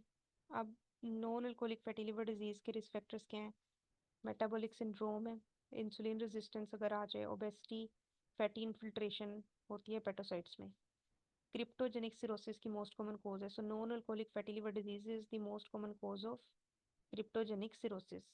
और इसमें भी पेटोसेलुलर कार्सिनोमा का रिस्क होता है in non alcoholic fatty liver disease. ALT is more raised than AST। तो आप निमोनिक भी उन्होंने दे दिया कि लिपिड्स होते हैं ना इसमें। तो अब इसमें क्या ये चीज़ याद रखने वाली है कि सिरोसिस करता है ये, और हेपेटोसेलुलर कार्सिनोमा के साथ होता है। फिर अल्कोहलिक लिवर डिजीज है। अल्कोहलिक लिवर डिजीज 3 फॉर्म्स में होता है, अल्कोहलिक स्टीatosis में, alcoholic hepatitis and alcoholic cirrhosis. तो सिरोसिस की कॉजेज में अल्कोहलिक एंड नॉन अल्कोहलिक दोनों हैं। अल्कोहलिक स्टीatosis में होगा तो ये मैक्रोवेजिकुलर फैटी चेंजेस होती हैं, macrovesicular, that may be reversible. Alcohol cessation के साथ अल्कोहलिक स्टीatosis रिवर्सिबल है। अल्कोहलिक हेपेटाइटिस हो जाए तो लॉन्ग टर्म कंजम्पशन के साथ होता है। स्वोलन नेक्रोटिक हेपेटाइटिस मिलता है, hepatocyte necrotic infiltration, Mallory bodies मिलती हैं। What are Mallory bodies? These are intracytoplasmic eosinophilic inclusions of damaged keratin filaments. ये intracytoplasmic eosinophilic inclusions होती हैं और damaged keratin filaments होते हैं Mallory bodies. So ये MCQ है, ये आपने याद रखना है about alcoholic hepatitis. Then alcoholic cirrhosis है। cirrhosis final और usually irreversible form होती है। इसमें regenerative nodules पहले बनेंगे, फिर chronic liver injury होगी, पोर्टल हाइपरटेंशन और and stage renal liver disease हो जाएगी। तो इसकी आपने याद रखनी है। अल्कोहलिक जब सिरोसिस होता है ना, तो इसमें सेक्लेरोसिस अराउंड सेंट्रल वेन मिलती है, ये बहुत इंपॉर्टेंट इसकी फाइंडिंग है। अगर सेक्लेरोसिस हो जाए सेंट्रल वेन के इर्द गिर्द तो इसका मतलब है सिरोसिस हो गया। So sclerosis around central vein. तो अल्कोहलिक लिवर डिजीज में आपने तीनों फॉर्म्स याद रखनी है, alcoholic steatosis, alcoholic hepatitis and alcoholic cirrhosis. और अल्कोहलिक सिरोसिस की कैरेक्टरिस्टिक फाइंडिंग क्या है? Sclerosis around central vein. अब इसमें आपने याद रखना है जो अल्कोहल होता है ना, ये मैक्रोसिटिक एनीमिया कोज करता है। अल्कोहल जो अल्कोहलिक लिवर डिजीज है, it causes macrocytic anaemia, not megaloblastic anaemia. So megaloblastic anaemia में और मैक्रोसिटिक एनीमिया दोनों में डिफरेंस है। What is the difference? अब दोनों के अंदर एमसीवी रेज्ड होता है, जो मीन सेल वॉल्यूम होता है ना वो दोनों में रेज्ड हो जाता है, ठीक है। 96 फेम्टोलीटर जो है उससे वो ज़्यादा होता है। लेकिन मेगैलोब्लास्ट में there is DNA damage to DNA, while in macrocytic there is no damage to DNA. सिर्फ सेल्स जो होते हैं वो मैक्रोसाइट बन जाते हैं, मतलब बड़े हो जाते हैं, जबकि मेगैलोब्लास्टिक में उनके अंदर डीएनए डैमेज भी हो जाता है। तो ये दोनों के दरमियान डिफरेंस है। तो जो अल्कोहल होता है ये मैक्रोसिटिक एनीमिया कोज करता है, but it does not cause megaloblastic anaemia. Therefore आपको जो मेगैलोब्लास्टिक एनीमिया होता है ना, उसके अंदर ही हाइपर सेगमेंटेड न्यूट्रोफिल्स मिलते हैं। सो इसलिए इसमें कोई हाइपर सेगमेंटेड न्यूट्रोफिल्स नहीं होते। Then there is hepatic encephalopathy. Hepatic encephalopathy क्या होता है? इसमें सिरोसिस होता है, लिवर श्रंकन हो जाता है, लिवर में फाइब्रोसिस होना शुरू हो जाता है। पोर्टो जब लिवर में फाइब्रोसिस होता है तो रेजिस्टेंस टू पोर्टल सर्कुलेशन जो है वो बढ़ जाती है और पोर्टोसिस्टेमिक शंट्स बनते हैं। पोर्टोसिस्टेमिक शंट्स की वजह से जो एमोनियम की मेटाबॉलिज्म है वो भी डिक्रीज हो जाती है, और पेशेंट जो है एमोनियम टॉक्सिक होता है, ये ब्रेन में जाके एक्ट करता है और न्यूरोसाइकेट्रिक डिसफंक्शन हो जाता है। अब ये रिवर्सिबल न्यूरोसाइकेट्रिक डिसफंक्शन है, that is ranging from disorientation to difficult arousal और कोमा। ये रिवर्सिबल है। अब इसके ट्रिगर्स क्या होते हैं? इसमें ammonium production and absorption due to dietary protein. अब इसके कुछ रिस्क फैक्टर्स होते हैं, ठीक है, आपने वो रिस्क फैक्टर याद रखने हैं।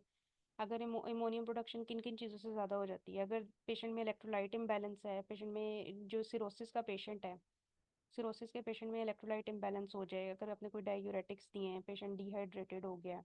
इसी तरह अगर पेशेंट कॉन्स्टिपेटेड है, constipation is the major risk factor for hepatic encephalopathy in patients with cirrhosis. और उसके बाद अगर डाइटरी प्रोटीन इनटेक बहुत ज़्यादा कर लिया, उससे भी अमोनियम बनेगा ना। ये अमोनियम जो होता है ब्रेक डाउन प्रोडक्ट होता है इसका। इस तरह से अगर जीआई ब्लीड हो गया है तो इंटेस्टाइनल ब्लीड के साथ भी, सेप्सिस के साथ, इन्फेक्शन के साथ देयर इज इंक्रीज रिस्क, से अमोनियम प्रोडक्शन ज़्यादा हो जाएगी। इसी तरह से अगर अमोनियम प्रोडक्ट रिमूवल डिक्रीज हो जाए, so if the production of ammonia is increased as a result of dietary protein, GI bleed और कॉन्स्टिपेशन इन्फेक्शन, और if ammonium removal is decreased due to renal failure, diuretics, there is bypassed hepatic blood flow tips। TIPS procedure की भी जो complication होती है ना, याद रखें, the complication of TIPS is hepatic encephalopathy. इसके ग्रेड्स हैं, ग्रेड 0, 1, 2, 3, 4। 0 में मिनिमल अल्टरेशन होती है और इम्पेयरमेंट ऑफ एग्जीक्यूटिव फंक्शन होता है।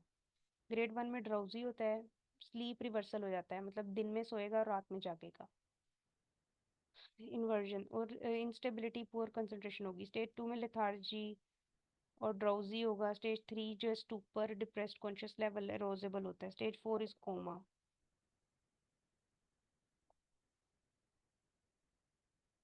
अब इसकी ट्रीटमेंट क्या है? आपने जो भी कोज है उसको ट्रीट करें, हाइपोग्लाइसीमिया ट्रीट करें, प्रेसिपिटेटिंग कोज को ट्रीट करें, गट स्टेरिलाइजेशन करें। गट स्टेरिलाइजेशन वेरी इंपॉर्टेंट। गट स्टेरिलाइजेशन किससे करनी है आपने? आपने सबसे पहले उसको लेक्टिलोस देना है, फिर आपके पास एंटीबायोटिक है रिफिग्जामिन। इन्होंने एक तो लेक्टिलोस जो होता है ये NH4 एमोनिया NH3 NH4 की जनरेशन कराता है, ठीक है, नॉन टॉक्सिक में। और रिफिग्जामिन और नियोमाइसिन NH3 प्रोडक्शन कम कराते हैं बैक्टीरिया से। इतना रह गया, ये देख लो।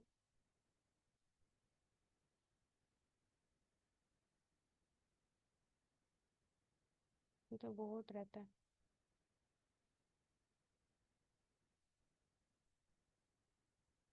हाँ, जितना ही करते हैं।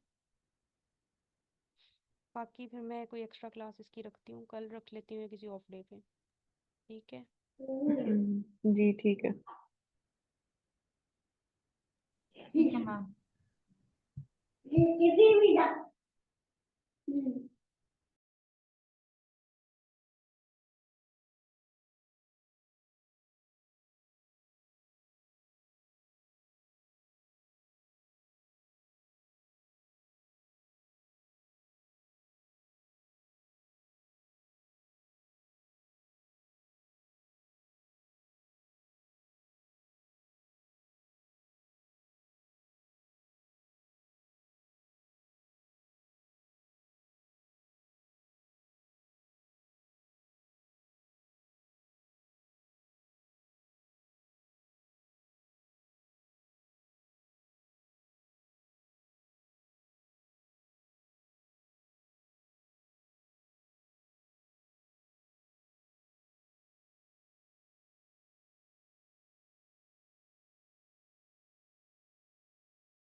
तो ये अटेम्प्ट हो रहे हैं MCQs इस लेक्चर के बाद।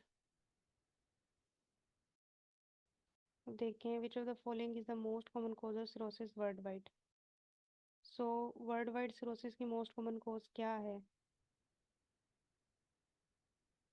The most common cause of cirrhosis world wide is viral hepatitis, ठीक है। इसी तरह से आपका नेक्स्ट MCQ है,